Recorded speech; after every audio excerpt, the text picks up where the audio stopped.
শহীদ মুক্তিযোদ্ধা মোহাম্মদ আব্দুর রাজ্জাক ফাউন্ডেশনের উদ্যোগে দোয়া ও ইফতার সামগ্রী বিতরণ অনুষ্ঠান অনুষ্ঠিত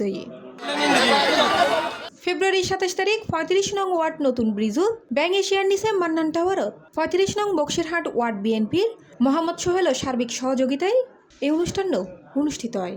এন্ড প্রধান অতিথি হিসেবে উপস্থিত আছেন চট্টগ্রাম 9 সংসদীয় আসনের মোহাম্মদ আবু সুফিয়ান। উদ্যোগকে স্বাগত জানানোর জন্য সেই উদ্যোগকে উৎসাহ দেওয়ার জন্য আজকে এখানে এসেছি। আমার মা বোনেরা এই যে ইফতার এবং সেহরি সামগ্রী এটা যে প্রদান করছে সোহেলের পক্ষ থেকে, এটা মহান আল্লাহ রাব্বুল আলামিনের দরবারে এই দানকে এটা কবুল করুক, আমিন। এবং সবচেয়ে বড় কথা হচ্ছে আমরা যারা মুসলমান আমরা রোজা রাখছি, আল্লাহ রাব্বুল আলামিনের দরবারে আমরা এই রহমত নাজাত এবং মাগফিরাতের এই মাসে আমরা ইবাদত বন্দেগী করে আল্লাহর নৈকট্য লাভের জন্য আমরা আমাদের গুনাহ মাফের জন্য আমরা চেষ্টা করছি। সেই সাথে শুধু নামাজ রোজা রাখলে হবে না। আমাদের ধর্মে কি বলেছে, যদি কোনো ব্যক্তি নিজে খায়, তার প্রতিবেশী যদি উপোস থাকে, আত্মীয় স্বজন যদি উপোস থাকে, তাহলে তার ঈমান পরিপূর্ণ না, তার ইবাদত কবুল হবে না। আজকে ছোট্ট পরিসরে যেটুকু নিয়ে সোহেল আজকে আমাদের মন্দিরকে এখানে ডেকেছেন, আমি ধন্যবাদ জানাতে চাই। এইরকম সমাজে যারা বিত্তবান আছে তারা যদি প্রত্যেকে এগিয়ে আসে তাহলে সমাজটা অনেক সুন্দর হবে, মানুষের কষ্ট অনেকটা দূর হবে।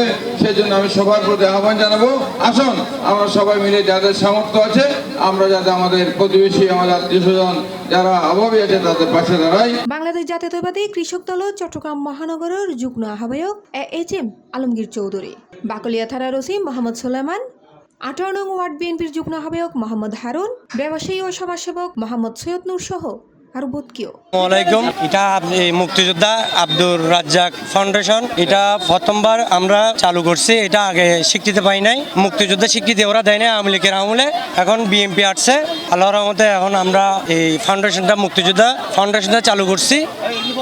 এই প্রথমবার আমাদের এই উদ্যাপন শুরু, ভবিষ্যতে আমরা আরো বড় করে আজকে 400 ফ্যামিলির আমরা করছি, ইফতারি সামগ্রী বিতরণ করছি। এখন ভবিষ্যতে আরো দেওয়ার চেষ্টা করব। এমপি মহোদয় আব্দুল সুফিয়ান ভাই আমাদের মাঝে আসছিল, এই সবাইকে উৎসাহ দিয়ে গেছেন, এটাই আমাদের জন্য অনেক বড় কিছু।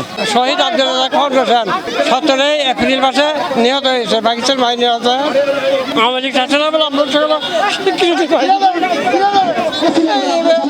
এবার আমরা স্বীকৃতি পেয়েছি, এখন আমরা ইফতার পার্টি করেছি, আগামীটা আমরা ভালো করে দেবো। রহমান রহিম, আসসালামু আলাইকুম।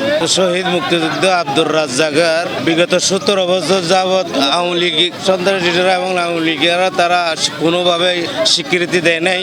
আজকে এই প্রথমবার আব্দুর রাজ্জাক ফাউন্ডেশন উদ্যোগে ইফতার ও দোয়া মাহফিল করেছেন। ওইখানে আমাদের 9 আসনের মনোনীত সংসদ সদস্য জনাব আবু সুফিয়ান ভাই আসছিল, এখানে সবাইকে ইফতার সামগ্রী দিয়েছে। এখন আমরা আশা করি এই আব্দুর রাজ্জাক সাহেবের স্বীকৃতি পাওয়ার জন্য আজকে শহীদ আব্দুর রাজ্জাক ফাউন্ডেশনের এই মহতী অনুষ্ঠানে ইফতার সামগ্রী বিতরণের এই মহতী উদ্যোগকে আমি স্বাগত জানাই।